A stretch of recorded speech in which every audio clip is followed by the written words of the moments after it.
Joining me now to discuss the expectations of the Jubilee manifesto is the Executive Director of the County Governance Watch, that's Kevin Osido. Kevin, it's good to see you.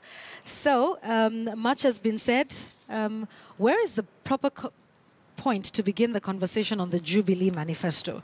Should it start with, with the past? I don't know. Of course, the Jubilee coalition is a government in office, so that's probably the best place to begin this discussion in terms of looking at their achievements.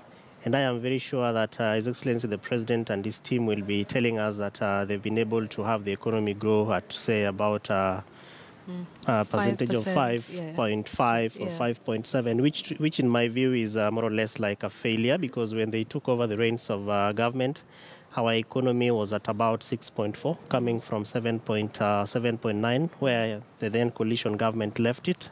And then we saw what happened during the post-election violence. The economy came down.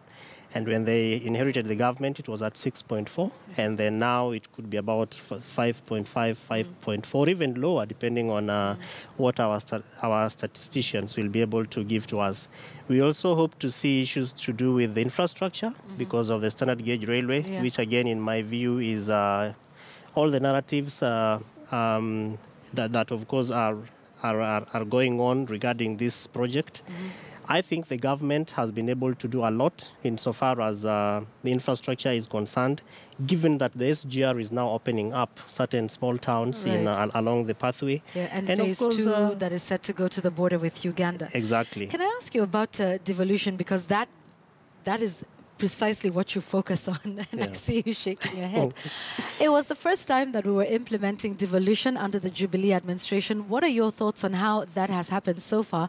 And we'll contrast that a bit with the promises that we're hearing NASA is making on the same, because NASA is talking about devolving 45% of the funds from the national government.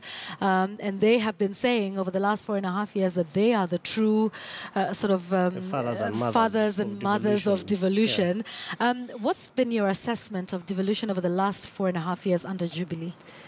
Yvonne, Jubilee government has failed to deliver devolution, because I say this because given the kind of institutions that have been put in place to be able to safeguard devolved governance, we have not seen this government embracing these institutions. And this is to start with the Council of Governors. We've been seeing lots of wars, lots of fightings between the national government and the county governments, auspices of the Council of Governors, that therefore is the leadership of counties at that level. We also have seen issues of service delivery picking up from I want you to hold that thought. I'm sorry, Kevin. I want you to hold that thought, because I want to go to